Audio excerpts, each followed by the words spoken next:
आश्रम में मत जाओ, अपने घर को आश्रम बनाओ।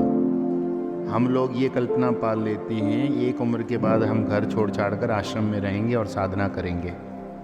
ईंट पत्थरों से बनी किसी इमारत को आश्रम नहीं कहते। जहाँ भगवान का नाम सुमरण गुण कीर्तन निरंतर चलता रहे वही होता है आश्रम। हमने देखा है लोग अपने घर में होते हैं तो बॉस और आश्रम में होते हैं सुपर बॉस। वहाँ भी सारी सुख सुविधाओं की मांग करेंगे, आश्रम के कर्मचारियों को पैसा देके व्यक्तिगत कार्य कराएंगे। क्या ऐसी होती है साधना? मोबाइल के युग में तो हद ही हो गई। पति आश्रम से घर में फ़ोन लगाएगा कि मैं मेडिटेशन करने जा रहा हूँ, तुम क्या कर रही हो? घर में बोलते हैं कि मैं टीवी देख रही हूँ, मैं सिनेमा देख रही हूँ, मैं ये कर रही हूँ। सारा दिन टीवी, सारा दिन ये वो सिनेमा।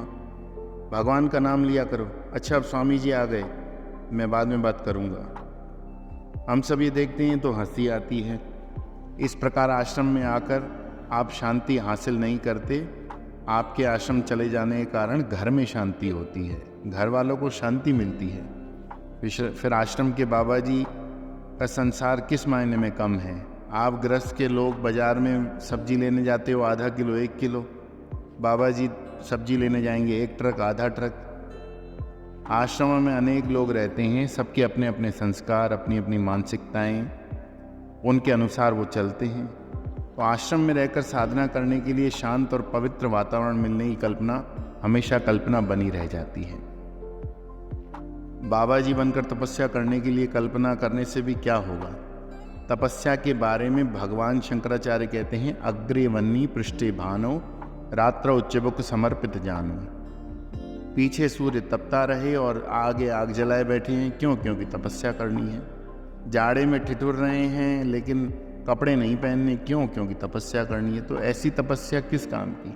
साधु को तो तपस्या के लिए इस प्रकार के आयोजन करने पड़ते हैं, लेकिन हम लोगों के लिए तो भगवान स्वयं प्रोग्राम तैयार करके भेजते हैं।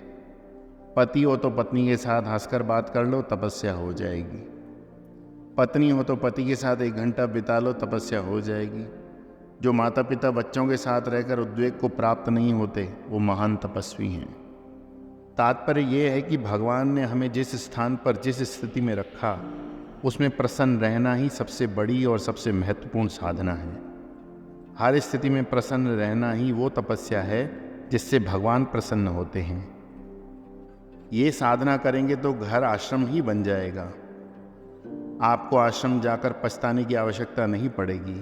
आज से ही व्रत ले लो, मुझे किसी खास परिस्थिति के कारण प्रसन्न नहीं रहना, मुझे हर परिस्थिति के बावजूद प्रसन्न रहना।